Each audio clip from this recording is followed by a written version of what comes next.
Good morning. Hi, this is David Dean, House Fish, Wildlife, and Water Committee. Wonderful. How are you today? I'm wonderful. How are you? Good, good. Let me see. As you start off your testimony, if you would state your name and association. Certainly. That way, if people do want to listen to the tapes, they can recognize your voice and who it is that's speaking. Okay. And then if you have an opening statement, we'd be more than happy to hear it. And then some questions and answers. Cool. All right. Well, first of all, good morning, everyone. Kai Forlie. I'm speaking today on behalf of Vermonters Against Toxic Sludge, and this is in regards to H375. The date's May 7th, 2015.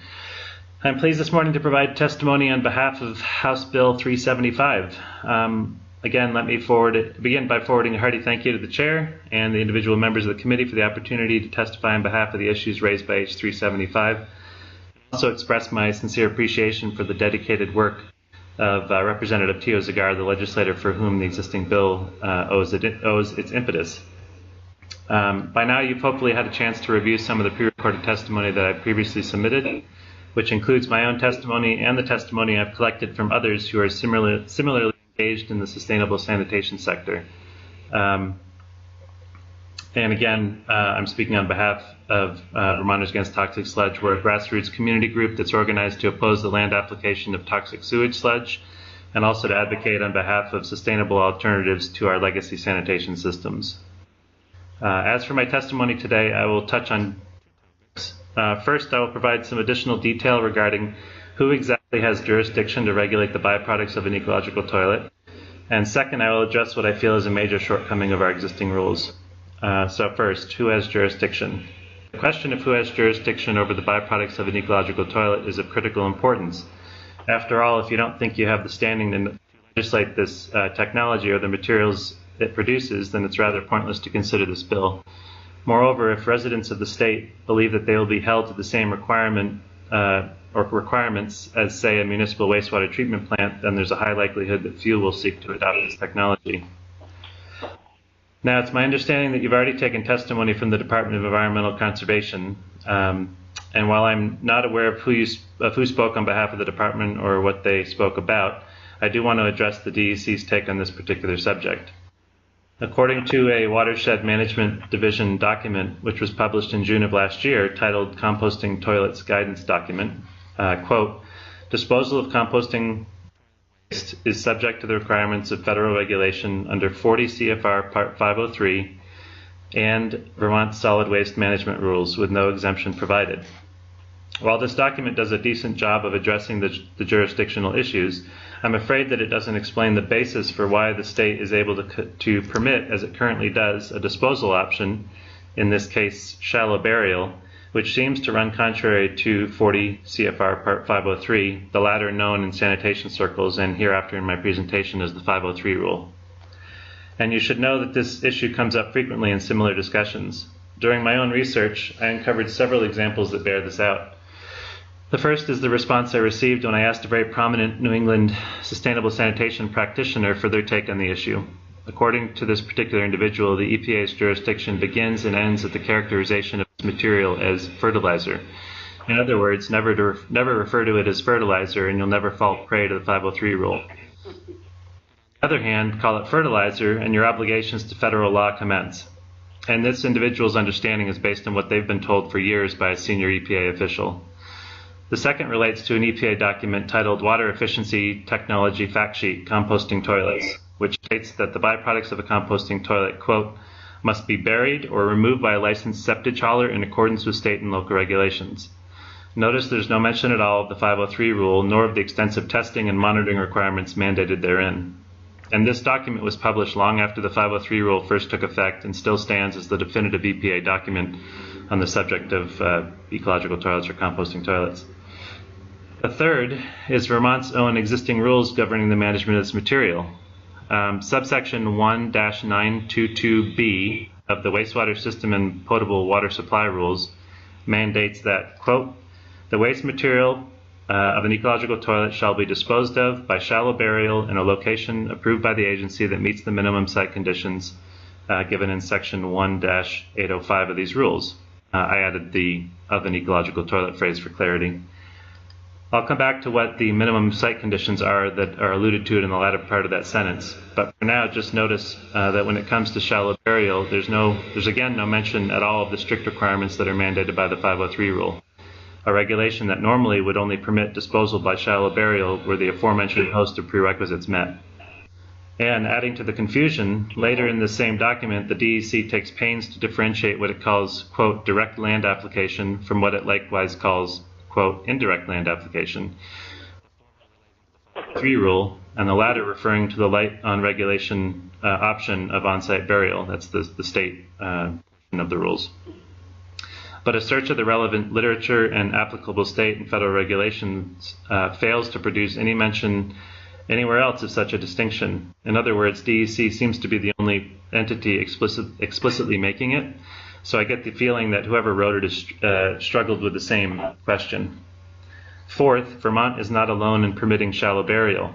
The non-conforming, at least in terms of the 503 rule, practice of shallow burial is materially consistent with many of the other states in this country that have rules in the books governing the management of the byproducts of an ecological toilet. For instance, the Commonwealth of Massachusetts requires that residuals from a composting toilet system must be buried on site and covered with a minimum of 6 inches of clean compacted soil.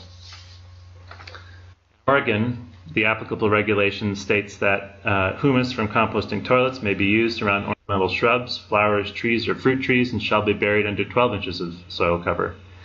Rhode Island, meanwhile, acknowledges that solids produced by alternative toilets may be buried on site, but specifies residuals shall not be applied to food crops.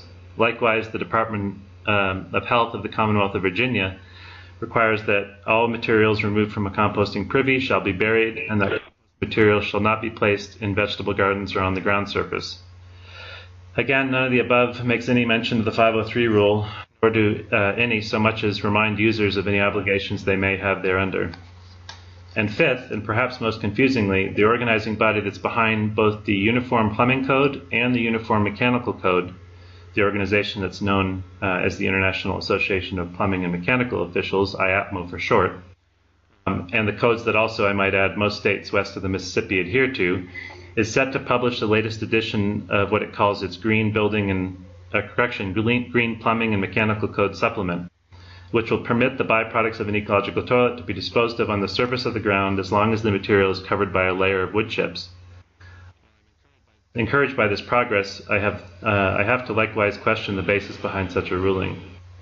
So if DEC is correct when it states that the 503 rule governs one of the 2 disposal options it offers, then how is it that a variety of states, including Vermont itself, the EPA, and a national code body all permit activities that seem to contradict federal law? That's a question that we'll need the answer to moving forward. I happen to be a fan of the far more user-friendly option of shallow burial, or better yet, surface application with a covering of wood chips. I do want to address the potential that exists to improve upon the existing options, or option of on-site burial. And this is part 2 of my testimony today. A major shortcoming. I promised earlier in my testimony to return to the reference included in the existing rules to what are referred to as minimum site conditions that are required in order to bury the materials removed from an ecological toilet.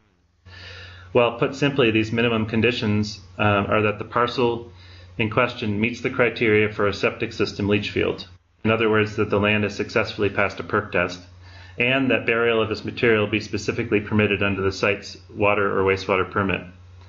It's my feeling that these 2 requirements together represent a major shortcoming of the rules as they currently exist. And so, apparently, does DEC. After all, numerous exemptions to both of these requirements exist, including one granted to operators like the Green Mountain Club, which allows them to spread this material directly on the forest floor, again seemingly in direct violation of the 503 rule were it to actually apply. That's the question. So harking back to part 1 of my testimony, I have to ask the following. If it's okay for GMC, the Green Mountain Club, with the express approval of the state of Vermont to seemingly violate federal law, then what basis does DEC have to insist that when it comes to direct land application, that federal law applies? The contradiction is stark, for me, and so it's no doubt confusing for those not wrapped up in these issues, many of whom might be interested in adopting this technology. I should point out, too, that Vermont is firmly in the minority of states that require a perk test as a condition of burial of the byproducts of an ecological toilet. Most other states place no such requirement on eco-toilet users. And if you think about it, this one requirement alone serves to prevent anyone in Vermont who happens to live on a parcel served by a sewer system, which describes perhaps the majority of people who reside in the state, practice, which is something that raises a huge barrier to widespread acceptance of eco-toilet technology. How so, you might ask? Well, by eliminating a large group of people's ability to material themselves, and absent as we are in the state of any private sector structure that could otherwise support sewer-connected households in their desire to sustainably utilize this material, namely by providing a curbside collection system similar to how curbside recycling takes place today, and an end use that corresponds with people's sustainability desires, effectively eliminated what is for many one of the major drivers for wanting to take advantage of these systems in the first place. In other words, contributing to something sustainable. You see, the dilemma of the current rule is this: why should I adopt an ecological toilet if, in reality, I'm just going to go on contributing to the broken system that I'm trying to overcome? The takeaway here is that we need more flexibility in how we manage these materials than we currently have. And getting back to the matter of 40 CFR Part 503, again also known as the 503 rule, we need to clarify for once and for all whether households that wish to make use of eco-toilet technology are obligated under the federal rules that govern sewage sludge or not. It is therefore my hope that the final iteration of H375 does away with the current site restrictions and in their place implements some sort of reporting and or certification system, perhaps something similar to what exists in parallel with the Eco-Toilet Incentive Program currently underway in Falmouth, Massachusetts, an innovative program that you'll hear more about later this morning in other testimony. This would, I suspect, address the reason behind the DEC's current site restrictions and would also open the door for more adopters of this vital technology. So let me end by saying the following.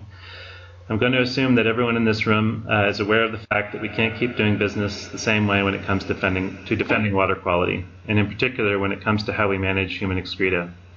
If that's true, then moving forward, Vermonters of all walks of life will need the support of this governing body. And moreover, this governing body will itself need to adopt innovative solutions like safe and low-cost ecological toilets and their sister technology, greywater systems, while also facilitating local entrepreneurs to likewise create the structures under which these systems can be supported and prosper. Make no mistake, this work will go a long way toward eliminating a not unsubstantial portion of our state's water quality problems, specifically those which are created by our outdated and antiquarian reliance on flush toilets and their associated legacy wastewater systems. Thank you for your time, and I'm happy to do my best in answering any questions you may have. Questions, comments? It's quite a lot of information there, Kai. I apologize. Yeah. Bob. I'm trying to find something. Okay. Yeah, Jim. Hi, Jim Mikkel from Williston. I'm curious if you have any feeling for when the International Brotherhood of Plumbers and so on report is coming in, or recommendations are coming out. No, in terms of the code body, the latest edition of that supplement is due any day now. I've been in touch with the organization in Oregon that was asked to write the portion of that deals with ecological toilets, and it's like at least a year-long process, and that all took place about a year ago. And in the interim, they're working out the final steps in that process. And again, I think it's imminent. And when it comes out, you'll be in a better position than myself to know about it. Would you forward that to our committee assistant? I will. Yeah, I'll do my best. Unfortunately, the problem is, as I see it, is that Vermont doesn't subscribe to either of the codes that body writes. Vermont's a uniform plumbing code kind of place, so and that's why you need basically you need a subscription to be able to get hold of that supplement. So I'll do my best to get hold of the language as it pertains specifically to ecological toilets, because and actually I sent an email yesterday to the organization I referred to. I'm hoping they can just supply that to me without there being, like copyright issues or anything like that. In lieu of being able to get that, if you would send the contact information for the owner of that copyrighted material Sure. to our legislative assistant, Dee Dee Brush, I will do that. then we might do our baddest in trying to squeeze it out of them. Okay. Yeah, it's actually going to be, from what I've been able to gather, I think it's going to be a really important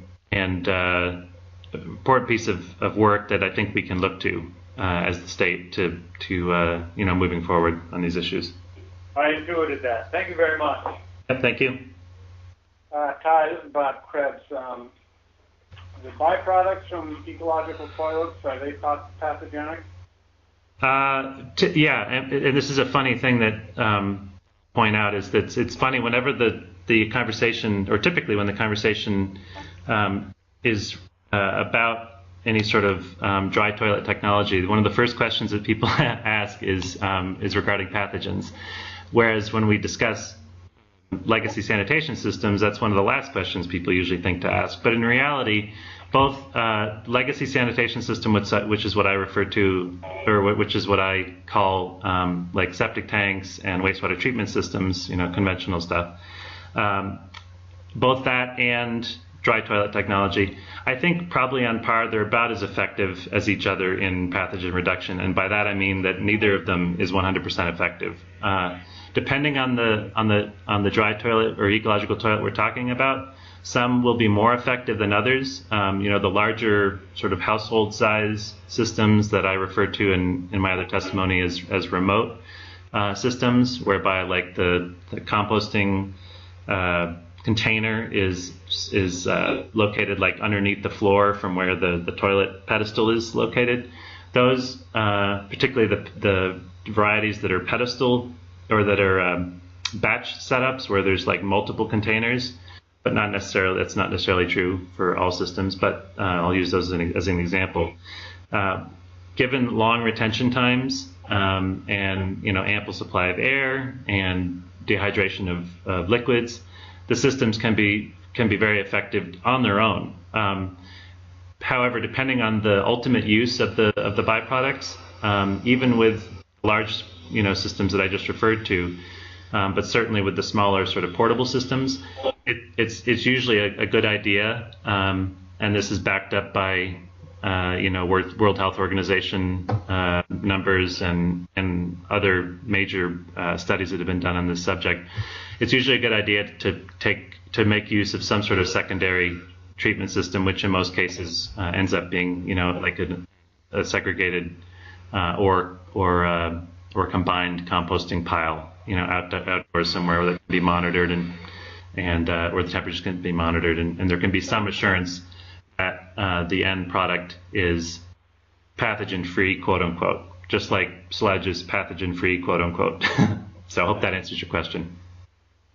My understanding was, at least for the composting toilets and stuff, you had to get up to like 131 degrees, and none of them even get close to that. So it's safe to say, yes, there are pathogens in that way. That can be one style of toilet, and that can be one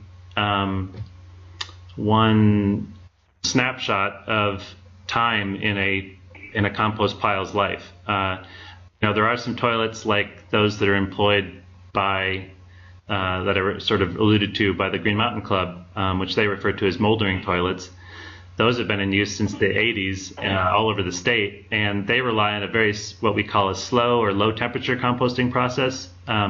Basically, if you just were to take the contents or content of a composting toilet or ecological toilet, like a urine diversion dehydration toilet, and you just left it, segregated it and left it for years, the end product would be, depending on the amount of time you've given it, the end product would be more and more pathogen-free as time went on. So there's universally accepted standards for time and temperature, for just time, for other methods. There's a lot of work going on in other parts of the world for using solar dryers or solar heaters, basically, to take advantage of the energy produced by the sun to very rapidly sterilize the contents. It just all depends. There's a lot of variety out there, and I would just hope that the way that this law or this bill ends up in the end takes account of all the different systems out there and all of the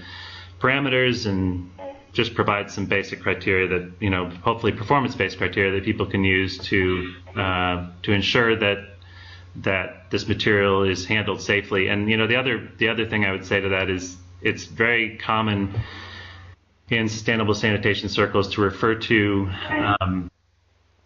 what are called multiple barriers of safety, and that can include things like waiting the proper amount of time, using rubber gloves, possibly using a face mask, just setting up structures whereby if these steps are followed, you dramatically reduce the threat to people, both the person that's managing the material and also the general public. So again, it's just important to have a system in place and follow it. And if you do that, it's just as safe as the system we currently have, maybe even more so. Ty, I wasn't quite sure from your testimony then whether or not it has pathogens in it, but it's still okay then to put that on the ground surface and cover it up with some wood chips? Was that your testimony? The concept of putting it on the ground surface rather than burying it takes advantage of the fact that most of the microbial activity in soil, which is what you're really after to assist in the breakdown of that material, takes place, in the top layer of soil. So really the idea of burying it doesn't it goes against that property, or goes against that principle. Again, it can be just as pathogenic as sewage sludge or as effluent. So again, you have to follow certain steps. As you follow certain steps, you reduce the risk to a level that's acceptable to all the people involved. You've got yourself a winner. Thank you. Yep. Other questions? Going beyond pathogens, what about compounds of emerging concern, the endocrine disruptors and others? Is this approach any more effective in terms of removing them from or metabolizing them in some way in order to protect the ground and surface water? Right.